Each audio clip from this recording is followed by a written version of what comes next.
बात आज की चैनल के कार्यक्रम टॉप 10 में आपका स्वागत है। मैं हूं निपुण भार्गव और पेश है अभी तक की 10 बड़ी खबरें।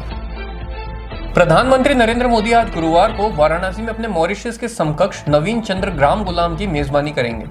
आधिकारिक सूत्रों ने बताया है कि इस ऐतिहासिक शहर में यह मुलाकात स्थायी सभ्यतागत जुड़ाव, आध्यात्मिक बंधन और लोगों के बीच गहरे संबंधों को रेखांकित करती है, जिसने भारत और मॉरिशस के बीच विशेष और अनूठे संबंधों को आकार दिया है। राम गुलाम 16 सितंबर तक भारत में रहेंगे। द्विपक्षीय चर्चाओं के दौरान मोदी और राम गुलाम सहयोग के संपूर्ण आयाम की समीक्षा करेंगे, जिसमें विकास, साझेदारी और क्षमता निर्माण पर विशेष ध्यान दिया जाएगा। राष्ट्रीय स्वयंसेवक संघ के सरसंघचालक मोहन भागवत आज 75 वर्ष के हो गए हैं। वह 16 वर्षों से अधिक समय से संघ के मार्गदर्शक और दार्शनिक के रूप में कायम है। 11 सितंबर 1950 को महाराष्ट्र के चंद्रपुर जिले में जन्मे भागवत तीसरे सबसे लंबे समय तक सेवा करने वाले प्रमुख हैं। इनसे ऊपर मधुकर दत्तात्रेय देवरस, जिन्हें बाला साहब के नाम से भी जाना जाता है, और गोलवलकर हैं, जिन्होंने सबसे लंबे समय के लिए संघ के प्रमुख के रूप में अपनी सेवाएं दी है। बोकारो के रहने वाले मुख्य आरोपी अशर दानिश को रांची से गिरफ्तार किया गया है। वह इस्लामिक स्टेट से जुड़े एक मॉड्यूल से संबंधित दिल्ली पुलिस की स्पेशल सेल की ओर दर्ज मुकदमे में वांछित था। पुलिस के अनुसार सभी टीमों ने एक साथ की गई कार्रवाई के दौरान एक अन्य संदिग्ध आफ्ताब को दिल्ली से गिरफ्तार किया है।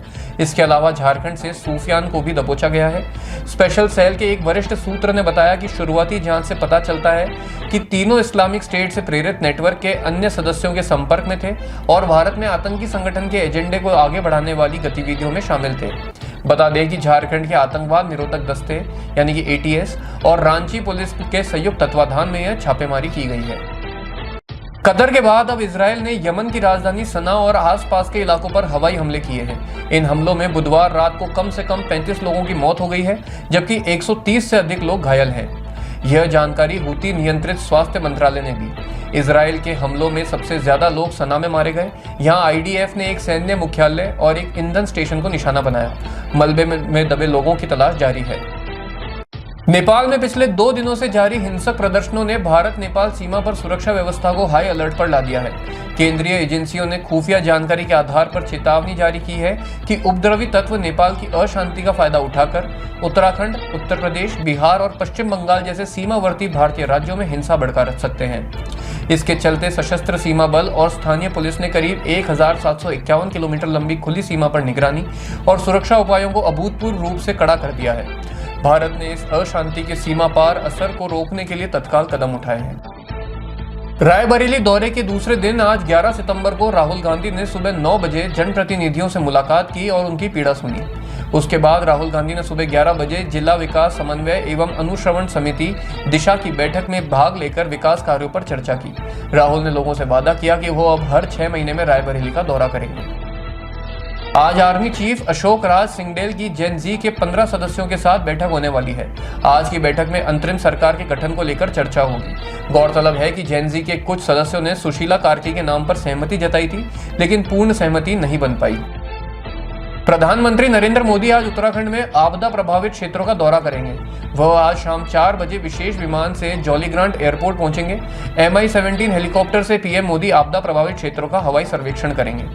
प्रधानमंत्री मोदी के कार्यक्रम की सभी तैयारियां पूरी हो गई हैं। पूरा जॉलीग्रांट एयरपोर्ट छावनी में तब्दील कर दिया गया है। चप्पे चप्पे पर पुलिस और दूसरी सुरक्षा एजेंसीज का कड़ा पहरा है। पीएम हवाई सर्वेक्षण के बाद एयरपोर्ट पर ही अधिकारियों के साथ हाई लेवल बैठक करेंगे।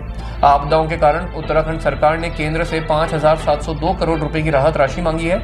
इसके बाद शाम 7 बजे पीएम मोदी देहरादून से दिल्ली के लिए रवाना होंगे।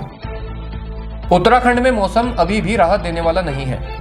बागेश्वर, पिथौरागढ़, नैनीताल और चंपावत समेत कई जिलों में हल्की से मध्यम बारिश हो सकती है। उत्तराखंड के सभी पर्वतीय जिलों में बारिश का येलो अलर्ट जारी किया गया है।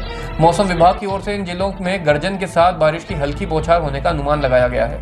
उधर हरिद्वार और उधम सिंह नगर जैसे मैदानी जिलों में बारिश की संभावना जताई गई है। फोर्ब्स की रियल टाइम बिलियनियर रैंकिंग के अनुसार बुधवार को एलिसन की कुल संपत्ति $395 अरब के पार पहुंच गई है। इसके साथ ही उन्होंने एलॉन मस्क को पीछे छोड़ दिया है। यह बढ़ोतरी ओरेकल के शेयर्स में ऐतिहासिक तेजी के बाद देखी गई है। बता दें कि बुधवार को ओरेकल के शेयर 41% तक बढ़ गए, जो 1992 के बाद सबसे बड़ी वृद्धि है। ओरेकल का बाजार मूल्यांकन अब $947 अरब हो गया है, जिसके साथ एलिसन दुनिया के अरबपतियों की रैंकिंग में शीर्ष पर पहुंच गए हैं। टॉप 10 में अभी के लिए इतना ही। अगले कार्यक्रम सुपर 30 में आपसे फिर मुलाकात होगी। तब तक के लिए आज्ञा दीजिए। नमस्कार।